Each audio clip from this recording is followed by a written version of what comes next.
Hello, Creative Gems. Welcome back to Creativity. And if you're new here, I'm Sandy. Today, I'm back with another couple of sets of these Ferrero Rocher chocolate boxes.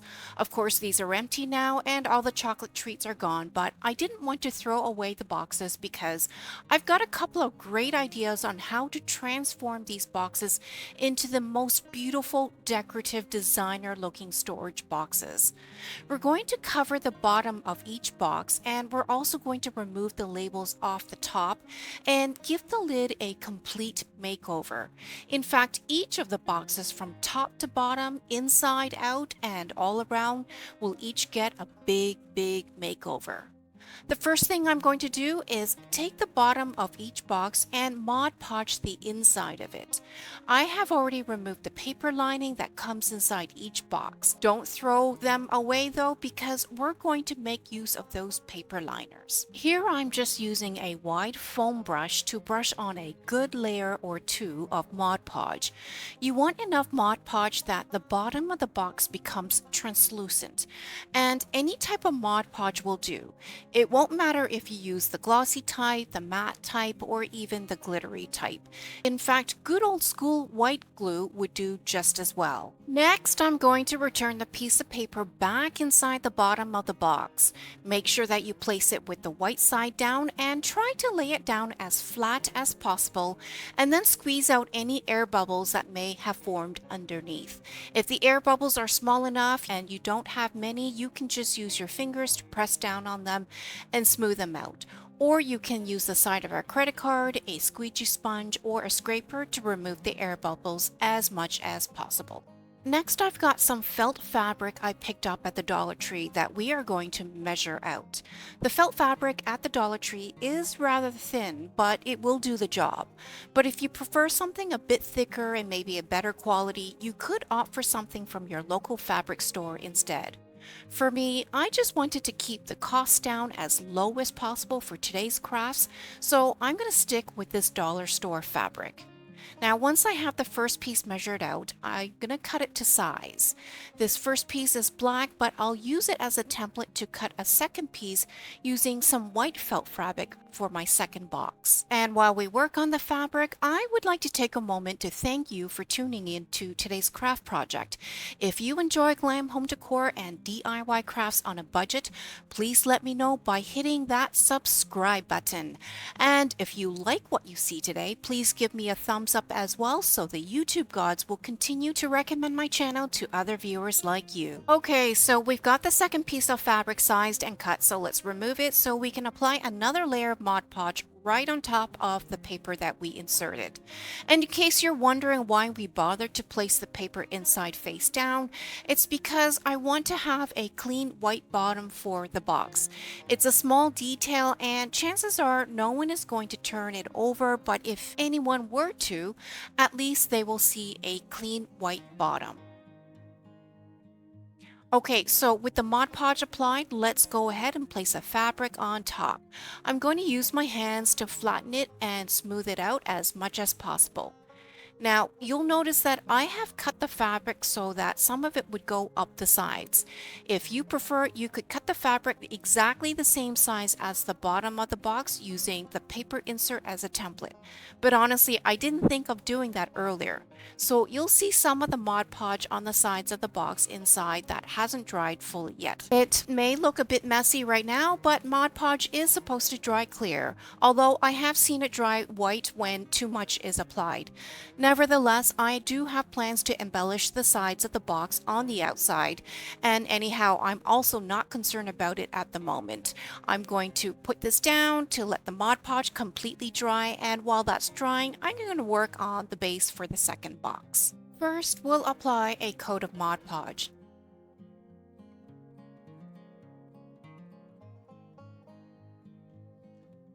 Then we'll place the paper inside face down, and then we're going to apply another coat of Mod Podge on top of that paper.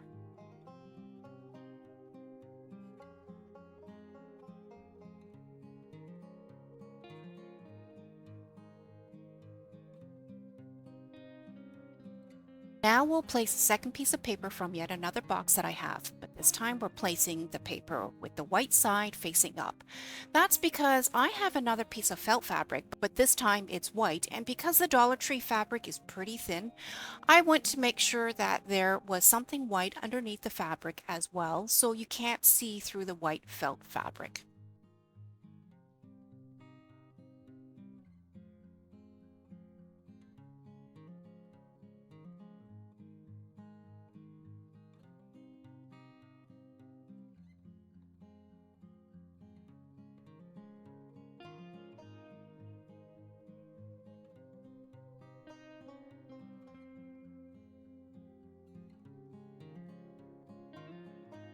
So while the Mod Podge dries for both box bases, let's turn our attention to the lids.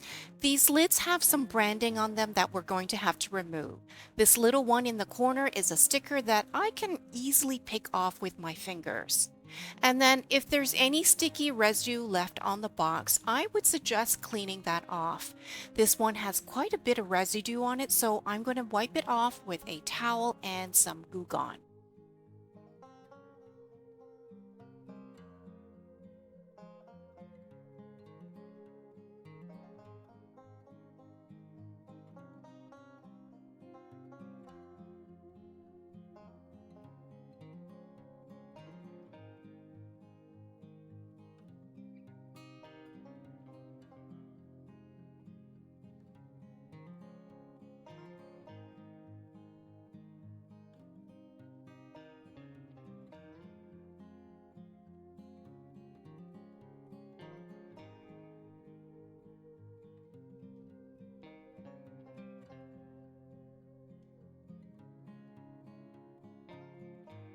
Okay, so now that that's done, let's turn our attention to the large label in the center of the lid.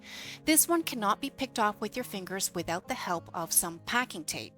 And make sure you place the tape on the correct side of the lid. I've flipped my lid over and you'll see why in a few moments. Now, once you have your packing tape on the lid, just fold down one or both ends a bit so you have something you can easily grab onto later. Next, you can use your fingers to gently rub down onto the tape. You'll want to keep doing that for maybe 30 seconds or so. The rubbing action between the pads of your fingers and the tape will create some heat, and that's what's going to help us lift up the label from the box. Now, let's go ahead and peel away the tape. I'll do this slowly so you can see how much of the label actually lifts off. And take a look at that. Most of the label lifted off the lid and right onto the tape. So I'm going to keep working on this with some additional pieces of tape until the entire label is removed. And by the way, if you don't want to use your hands to rub down the tape, I suspect that if you put a hot hair dryer to it for a few moments and then pull back the tape, it should probably work as well. But I haven't personally tried that myself yet, so if any of you watching this wants to try that method, please leave me a comment down below and let me know if the hair dryer method worked for you. Okay, so now that we have both lids cleaned off and all the labels and stickers are removed, let's take one of the lids and start embellishing it. Once again, I've got my Mod Podge and I'm just going to apply a layer of it onto the inside of the lid. Next, I've got a jar of black glitter and I'm going to sprinkle some of it onto the Mod Podge until the whole area is covered in black glitter. Try to sprinkle it so the glitter is applied as evenly as possible.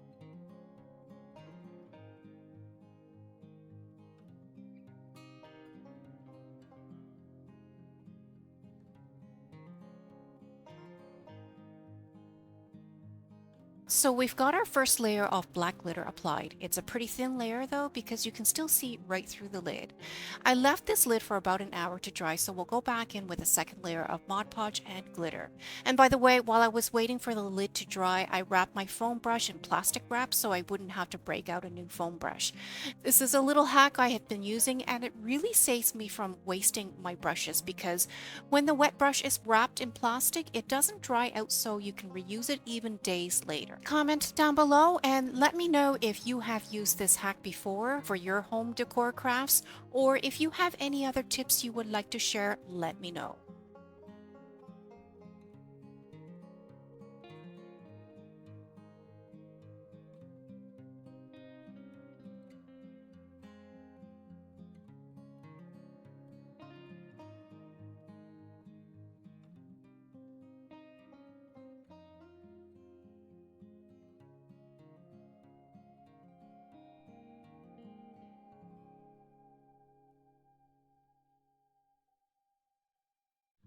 Okay, so the inside of our first lid has dried and this is what it looks like. I ended up applying 3 layers of black glitter because after the second layer, I tried to seal it with a final application of Mod Podge. But when it dried, the glitter was no longer shimmery. Somehow it had dulled, so I added a third layer of Mod Podge, and then to seal it, rather than using a final coat of Mod Podge, I simply sprayed it with some hairspray. Since hairspray is pretty much invisible and it contains alcohol, it dries clear. So that's a second crafting hack that has worked for me. Anyhow, we're going to grab some hinges so we can attach the lid and the base together. I found these little hinges online and they're really cute and tiny. These hinges are actually meant for making jewelry boxes, but they're also the perfect size for our Ferrero Rocher boxes. Each hinge comes with 4 screws and you can choose either a gold, silver, or bronze finish. And in case some of you are wondering why I didn't go for the silver or gold like I normally would, well, at the time I bought this box of hinges, they only had the bronze option left. And by the way, if you would like to make today's boxes as well and need to get a box of these hinges, I'll leave a link down in the description box. Okay, so now I'm going to share with you the big mistake I made with attaching the hinges. See these holes I already made? Well, that's because I already attempted to attach the hinges earlier, but when I went to open the box, I discovered that I couldn't open it. And that's because I didn't attach the hinges correctly. More specifically, you have to be careful about how you put together the base and the lid when you're attaching the hinge. Turns out these boxes have a bit of a lip along the sides. It's hard to explain, so hopefully I can show you what I mean. See how this part is a little indented?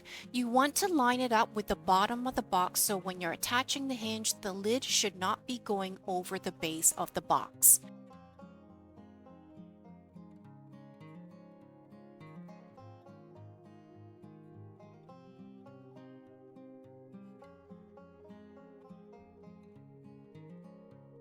When placing the hinge to the box, make sure the ribbing is facing upwards and the flat side is facing down towards the box. To adhere the hinge to the box, it's a 2-step process. First, I'll apply a bit of hot glue to the hinge, one flap at a time. Once you have one flap adhered, make sure the lid and base of the box are still positioned correctly before adhering the second flap of the hinge. See how this time the hinge is sitting lower? The holes you see above the hinge was made during my first attempt at attaching the hinge, and I unknowingly had the lid completely over the base of the box, which prevented the box from opening after the hinges were attached.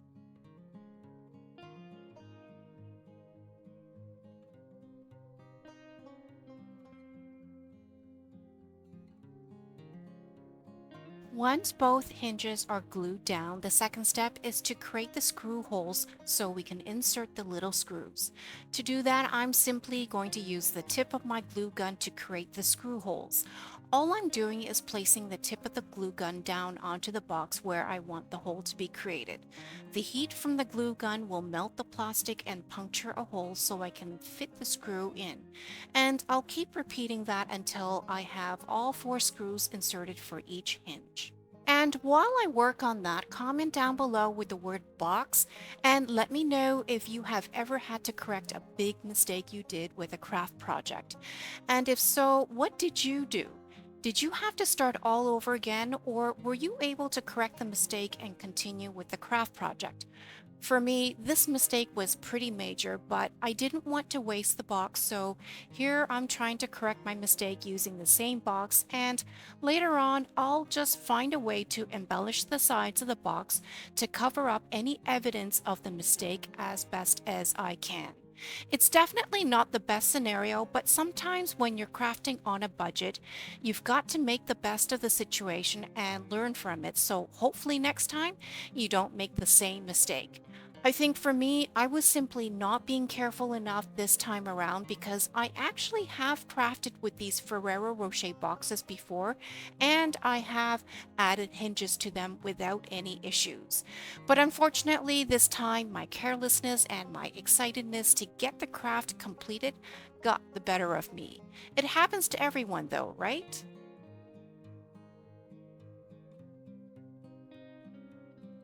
Okay, we finally have the hinges installed and take a look at that. This time the box opens and shut perfectly. I'm so happy about that. Now we're going to turn our attention to the inside of the box where we have the screws sticking out inside the box. The tip of the screws are pointy and sharp, so we're definitely going to want to cover them up. What I'm going to do is cut out a couple of pieces of foam board. I happen to have some leftover black foam board that I think will do the job. The foam board is easily cut to size and will be the perfect thickness to cover up the screws. I'll take this first strip and insert it, and let's make sure we can still open and shut the lid. Okay, so now we can cut out the second strip and do the exact same thing.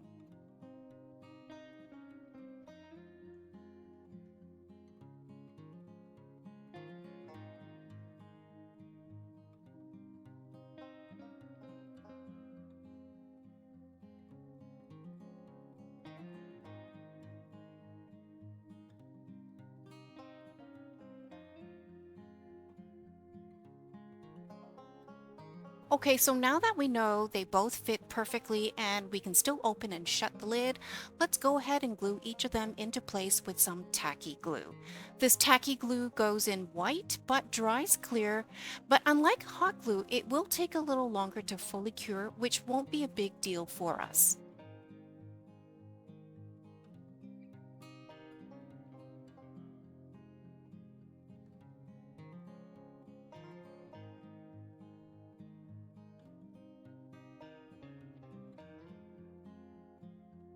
Now that I have both strips of foam board inserted, notice how the exposed part is white? Well, we're going to fix that up with a little bit of dollar store acrylic paint. All we need is to dab a bit of this black paint with a small paintbrush.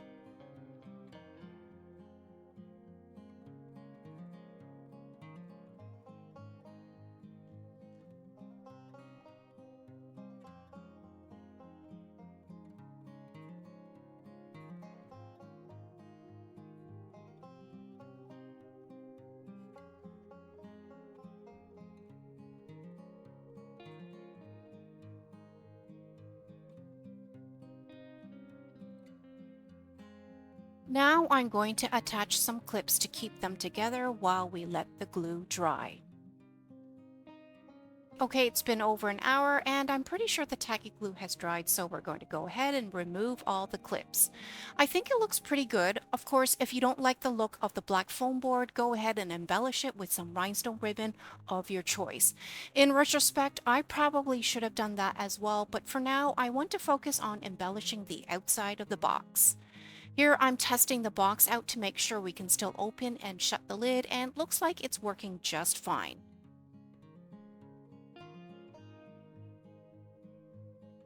Now let's go ahead and embellish the sides of this box. You'll notice that most of the Mod Podge dried clear, but there are still certain areas where I applied way too much Mod Podge and it ended up drying white, so we're going to camouflage that as best as possible. Now, if you've seen some of my other home decor crafts, you'll know that I like to use a lot of crystal, mirror, and rhinestone embellishments. But for this particular box, I'm going to go with something a little different. For the sides of this box, I've got a roll of metallic gold washi tape. It has a very pretty reflective finish, which is exactly what I want because the color theme for this first box we're making is going to be black and gold. These are two color combinations that you haven't seen much on my channel yet, but I decided I want to make something slightly different today. But for you silver girls out there, don't worry because the second box we'll be making today will be right up your alley.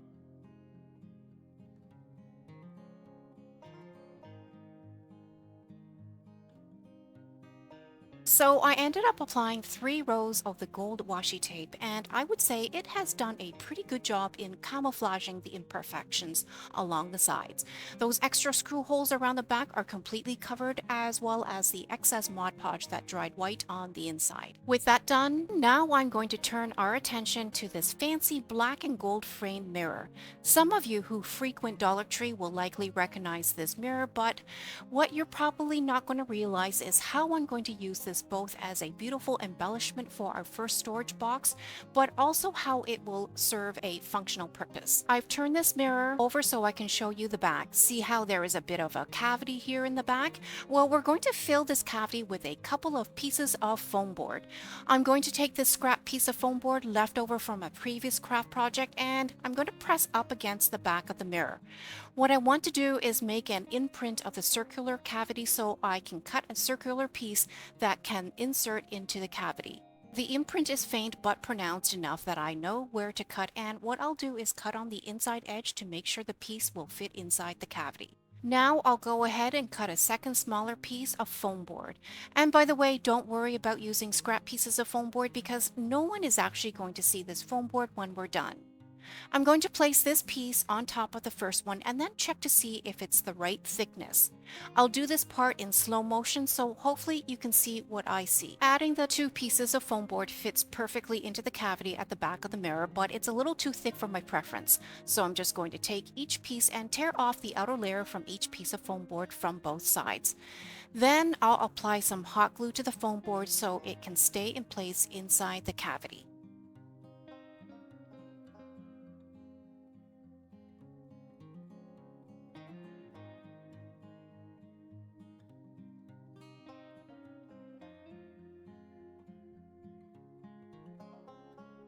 On the second piece of foam board, I'm going to apply some Fix-All instead of hot glue because it's a stronger adhesive and it won't dry in clumps like hot glue does. I'll explain why this is important.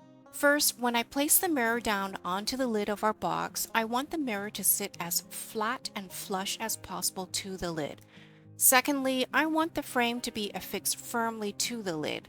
Like I mentioned earlier, this mirror is not only going to serve as a pretty embellishment for our storage box, but it will also serve a functional purpose, which I'll explain further once the Fix-All fully cures. While the Fix-All fully cures, we're going to create some more embellishments for the lid to go with the framed mirror.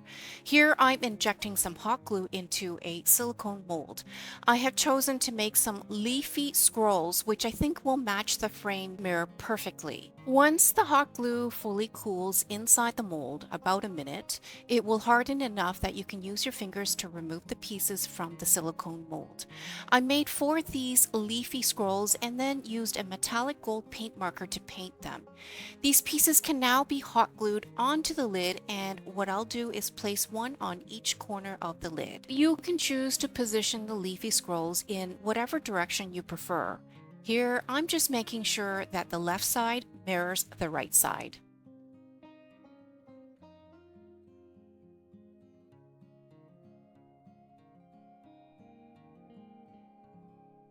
Now you'll notice that the gold on the leafy scrolls are now much brighter and brilliant than the gold on the framed mirror, so I'm going to fix that up by using the same paint marker I used on the leafy scrolls to paint the gold lines on the frame, so that the 2 shades of gold actually match. I've only done a small section of the frame so far, but you can already see how applying the paint marker already makes a huge difference.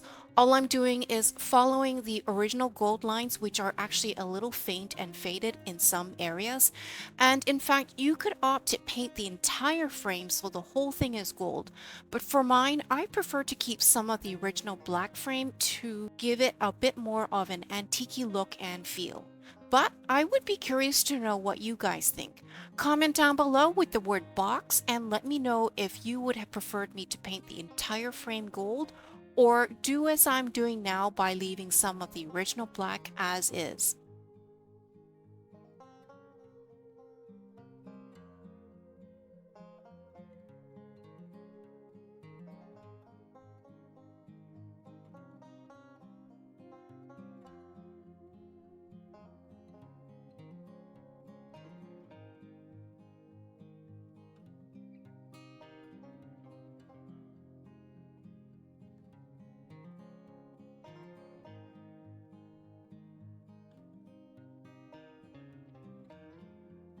Okay, with the frame done, we're going to make one last embellishment for our storage box, and that's to give it some legs.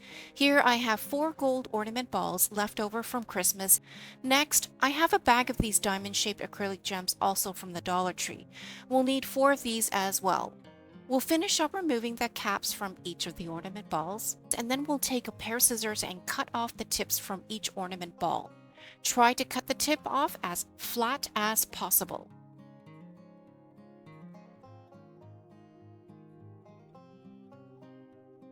Now we're going to insert a gem into the hole of each of the ornament balls. Make sure you insert the tip of the gem into the ornament ball. To secure the 2 pieces together, I'm going to apply a bit of hot glue. And when inserting the gems inside, check to make sure that it is inserted straight so things don't look lopsided.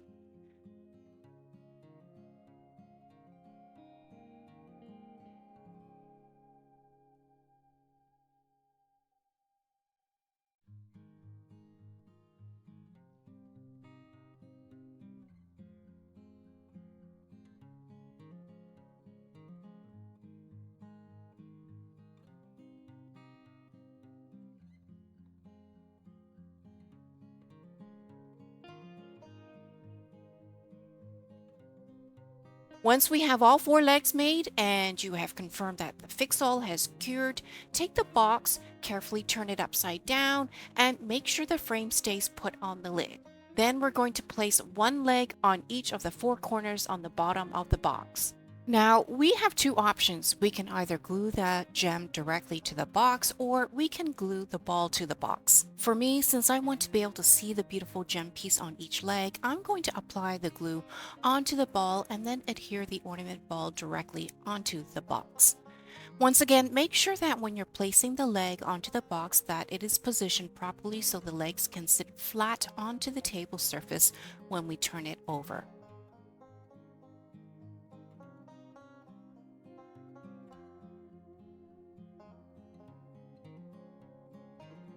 And here's the final look, and here's the final look for our first designer box. This black and gold themed box is so unique and it's definitely one of a kind.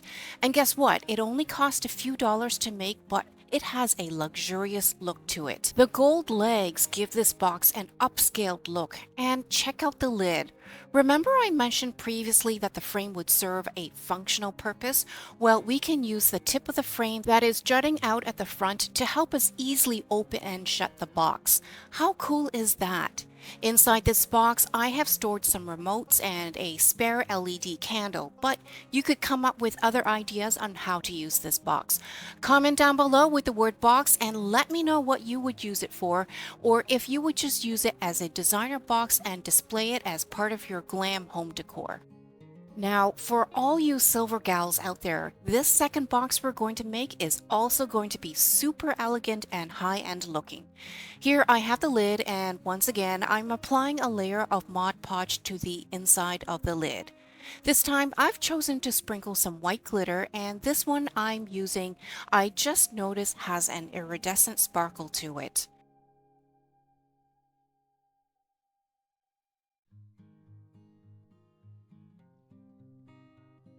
I'm going to swoosh the excess around to let it catch onto the Mod Podge, and then for the remaining glitter, I'm going to gather it up on my craft paper and pour it back into the bottle so we can have no waste.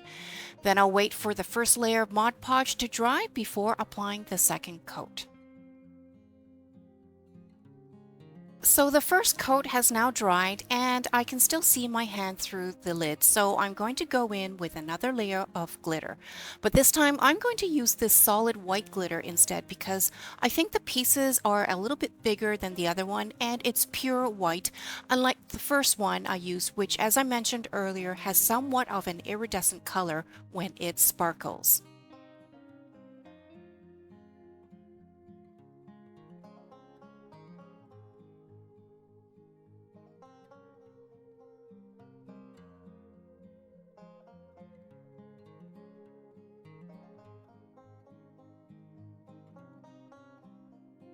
So the second coat has dried and I'm noticing I can still see my hand through it, but I'm going to leave it as is because with the white glitter I think it looks okay the way it is.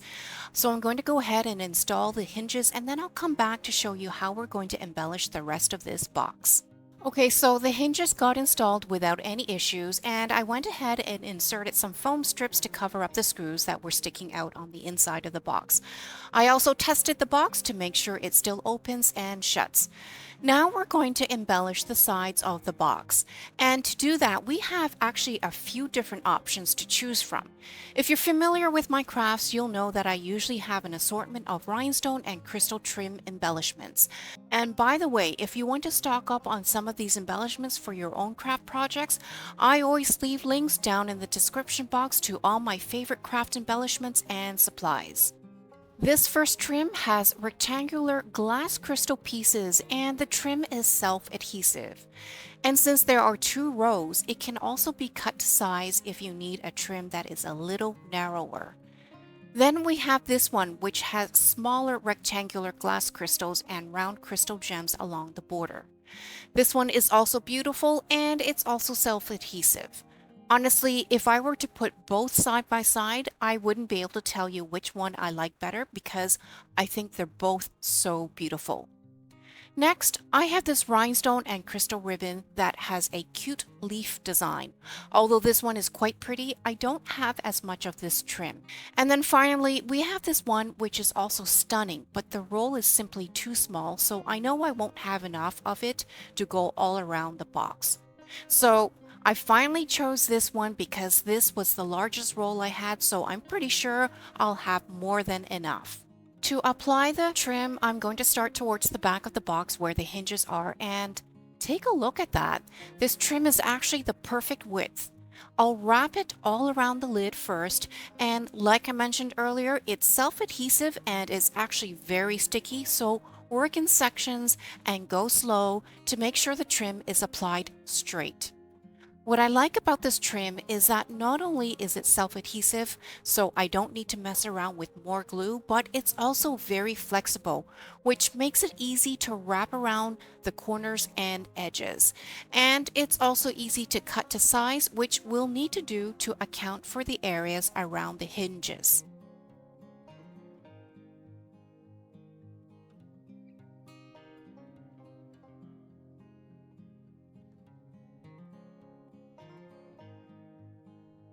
So when we get to the back of the box, we're going to have to cut the trim into smaller pieces to ensure that the entire back area is covered all around the hinges.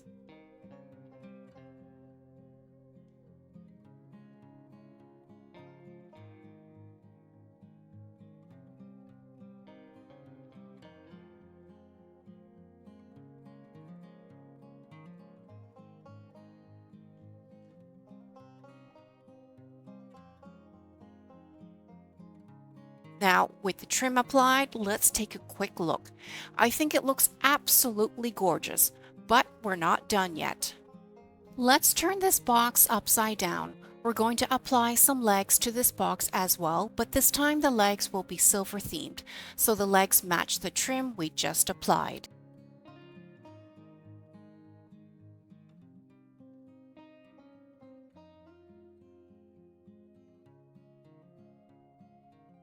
See how pretty the legs are? And I think adding the acrylic gems give the legs a much more elevated look. Now let's turn our attention to this hexagon mirror, which will be the next embellishment for our second box. This is quite a unique mirror because it has 6 sides. And by the way, you may recognize this mirror because it's also from the Dollar Tree. And interestingly enough, I've actually seen this mirror in black as well, but for some reason I only picked up the white ones at my last Dollar Tree haul. So what we're going to do first is embellish the 6 sides of the frame using some metallic silver washi tape. Unfortunately, I couldn't find washi tape the exact same width as this frame, so I'm going to position this tape so that it's centered in the middle.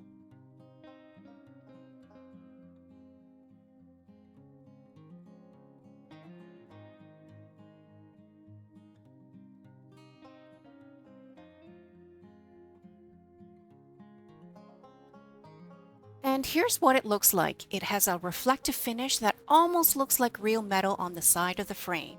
Next, we'll apply a silver rhinestone trim to the top of the frame on each of the 6 sides. Once again, I have chosen this trim because it is self-adhesive, so I won't have to mess with any hot glue. Make sure when you get to the edge of each side that you cut the trim on an angle.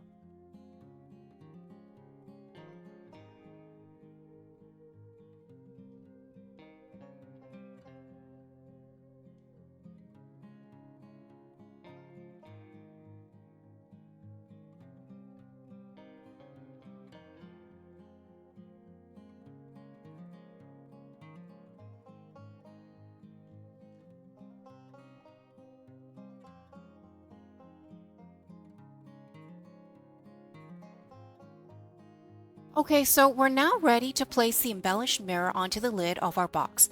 Now, normally you would probably position the mirror like this so the edges don't stick out and are flush to the sides of the box. But we're going to do something a little different today. I'm going to take this mirror and rotate it 45 degrees so we have a little tip sticking out at the front like this. That way, we can use the tip of the mirror again at the front to help us easily open and shut the box. It's pretty much the same concept we used for our first storage box that we made. To adhere the mirror to the box, you can use Fix-All like we did earlier for the first box, but I don't really want to wait to show you the finished product, so I'm going to go ahead and apply some hot glue and hopefully it will stay put. If not, I'll go back in later to add some Fix-All.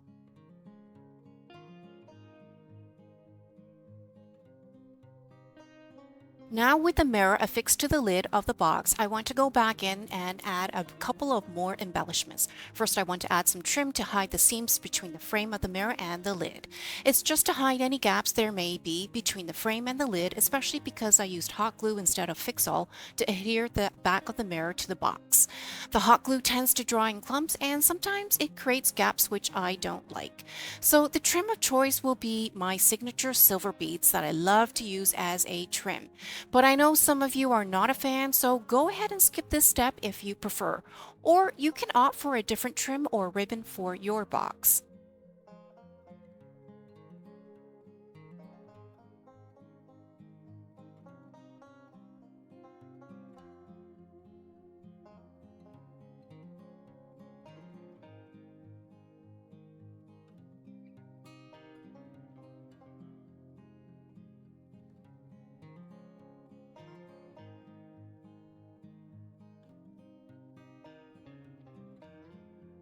So here's what the box looks like so far. It's quite pretty, but I think the lid still looks a little plain. I think we can spruce things up a bit. We're going to frame the lid with some of these leafy scrolls, but this design will be slightly different than the design we used for our first box. These ones are going to be thinner and more viney, if that's even a word. I actually made several of these ahead of time, and now I'll use a silver metallic paint marker to paint them.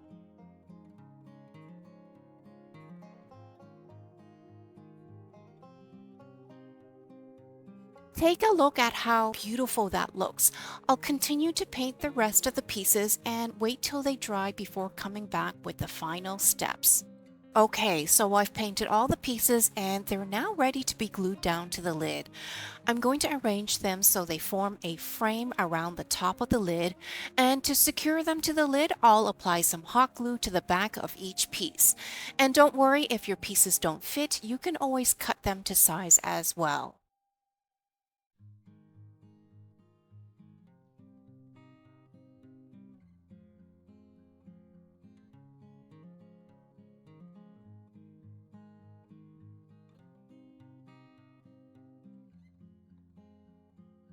And here's the final look for our second designer storage box, made from an empty Ferrero Rocher chocolate box. This one also only cost a few dollars to make, but look how elegant and luxurious it is with all the silver and rhinestone embellishments. And the legs elevate the box and give it a much more upscaled look. We can easily open the box to reveal its contents inside. And you can see here for this second box, I have placed some of my favorite costume jewelry inside. Both of today's boxes were so fun to make and very budget friendly. Comment down below with the word box and let me know which of the two boxes you like best from today. And I would be curious to know if you plan to make one for yourself as well. If you enjoyed today's craft tutorial, please like and subscribe to my channel and share with other creative gems. Also remember to hit the notification bell so you can be notified every time I have another DIY glam project on my channel.